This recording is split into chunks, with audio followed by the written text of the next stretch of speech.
سب سے پہلے کتاب اللہ قرآن مجید، پھر سنت رسول، پھر اجماع، اور پھر اس کے بعد چوتھا مرتبہ آتا ہے قیاس اور اجتہاد کا۔ اجتہاد اور قیاس یعنی عقل کے ذریعے مسائل کو اس انداز سے کہ فرع کو حکم اور علت میں اصل کے ساتھ لاحق کر دینا، اس کو اجتہاد اور قیاس کہا جاتا ہے۔ امام ابو حنیفہ رحمۃ اللہ اجتہاد اور قیاس کو درجہ دیتے تھے چوتھے نمبر پر، کتاب اللہ، سنت، اجماع، اور اس کے بعد چوتھا مرتبہ ہے قیاس کا۔ جبکہ مرزا جلمی کہتا ہے کہ امام ابو حنیفہ رحمۃ اللہ اکثر مسائل میں عقل کو دخل دیتے تھے، اور باقاعدہ اس کے حوالہ جات موجود ہیں کئی سندوں کے ساتھ۔ حافظ ابن عبد البر اندلسی نے اپنی کتاب الانتقاء میں متعدد سندوں کے ساتھ امام اعظم ابو حنیفہ رحمۃ اللہ کا یہ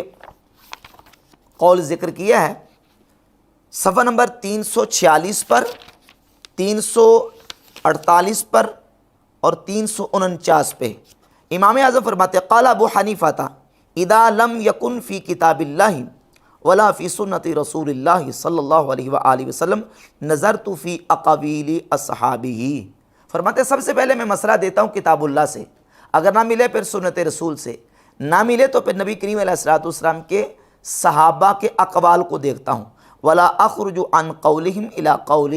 غیرہم، اور پھر میں صحابہ کے قول کے بعد کسی کے قول کو ترجیح نہیں دیتا، یعنی صحابہ میں سے کسی کے قول کو اختیار کر لیتا ہوں۔ یہ امام اعظم ابو حنیفہ رحمۃ اللہ کا جو منہج ہے، اس کو حافظ ابن عبد البر اندلسی نے اپنی کتاب الانتقاء میں، اور امام ابن حجر عسقلانی نے تہذیب التہذیب کی جلد نمبر 7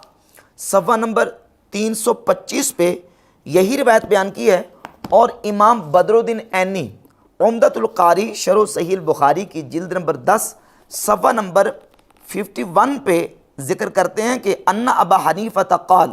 لا اتبع الرأی والقیاس، فرماتے ہیں کہ میں، امام ابو حنیفہ فرماتے ہیں کہ میں رائے اور قیاس کی اتباع نہیں کرتا،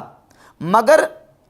جب مجھے کتاب اللہ اور سنت رسول اور قول صحابہ میں سے کچھ نہ ملے، نہ کتاب اللہ سے کچھ ملے، نہ سنت رسول سے، اور نہ صحابہ اکرام رضی اللہ تعالیٰ عنہم کے اقوال میں سے کوئی قول ملے، جب تک ان میں سے کوئی چیز مل جاتی ہے تو میں قیاس اور اجتہاد،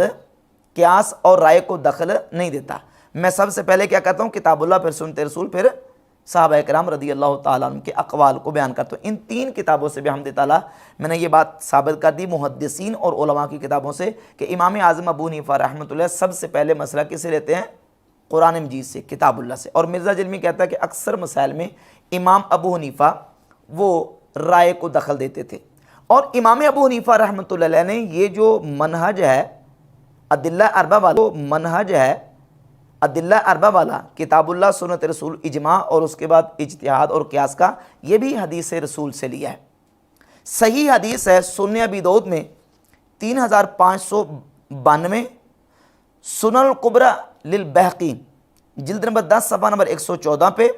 اور امام دارمی کی سنن دارمی جلد نمبر 1 صفحہ نمبر 168 پہ، اور مسند احمد ابن حنبل 21502 نمبر حدیث ہے۔ اور یہ حدیث صحیح، آگے میں اس کے بعد محدثین کے حوالہ جات پیش کروں گا کہ نبی پاک صلی اللہ علیہ وآلہ وسلم نے سیدنا معاذ ابن جبل رضی اللہ تعالیٰ عنہ کو ملک یمن کی طرف قاضی بنا کے بھیجا، اور آپ صلی اللہ علیہ وآلہ وسلم نے فرمایا کیف تقضی اذا اراد لک قضاء، اے معاذ ابن جبل، جب تمہیں کسی مقدمے کا فیصلہ کرنا پڑے گا تو تم کیسے فیصلہ کرو گے؟ تو انہوں نے عرض کی یا رسول اللہ اقضی بکتاب اللہ، میں اللہ کی کتاب قرآن مجید سے فیصلہ کروں گا۔ فرمایا ان لم تجد فی کتاب اللہ، اگر تم مسئلے کا حل کتاب اللہ قرآن سے نہ پاؤ تو پھر کیا کرو گے؟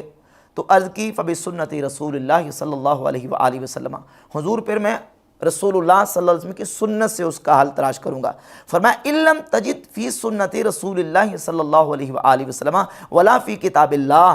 اے معاذ بن جبل، اگر تمہیں اس مسئلے کا حل کتاب اللہ قرآن سے بھی نہ ملے، سنت رسول سے بھی نہ ملے، پھر کیا کرو گے؟ تو معاذ بن جبل رضی اللہ تعالیٰ عنہ نے عرض کی اجتہد برأیی ولا آلو، حضور پھر میں اپنی رائے سے اجتہاد کروں گا، اور اس اجتہاد کرنے میں اپنی پوری توانائیاں صرف کروں گا، کوئی کسی قسم کی کمی اور کوتاہی نہیں کروں گا۔ فضرب رسول اللہ صلی اللہ علیہ وآلہ وسلم صدرہ، تو نبی پاک علیہ الصلوۃ والسلام نے سیدنا معاذ بن جبل رضی اللہ تعالیٰ عنہ کے سینے پر ہاتھ مارا اور اللہ رب العزت کی حمد کی، الحمدللہ الذی وفق رسول اللہ صلی اللہ علیہ وآلہ وسلم لما یرضی رسول اللہ، فرمایا کہ اس ذات کے لیے تمام خوبیاں ہیں جس نے اپنے رسول کے قاصد کو یہ توفیق عطا فرمائی جس پر اللہ کا رسول راضی ہے۔ تو نبی پاک علیہ الصلوۃ والسلام نے اس پر رضا کا اظہار کیا، خوشی کا اظہار کیا، کس بات پہ؟ سیدنا معاذ بن جبل کے اس اسلوب اور منہج پر کہ سب سے پہلے مسئلہ کتاب اللہ سے، پھر سنت رسول سے، اور کتاب اللہ اور سنت رسول سے مسئلہ نہ ملے تو فرماتے پھر میں اپنی رائے سے اجتہاد کروں گا۔ امام اعظم ابو حنیفہ رحمۃ اللہ چونکہ صحابی تابعی ہیں، تو تابعی ہونے کے اعتبار سے صحابہ کے اقوال ان کے نزدیک حجت ہیں۔ پہلے مسئلہ کتاب اللہ سے، پھر سنت رسول سے، پھر صحابہ کے اجماع یا صحابہ کے اگر اختلاف ہو تو صحابہ میں سے کسی کے قول کو وہ اختیار کر لیتے تھے، یہ منہج تھا۔ اور اس کے بعد امام اعظم ابو حنیفہ رحمۃ اللہ اجتہاد کی طرف جاتے تھے، قیاس اور رائے کی طرف جاتے تھے۔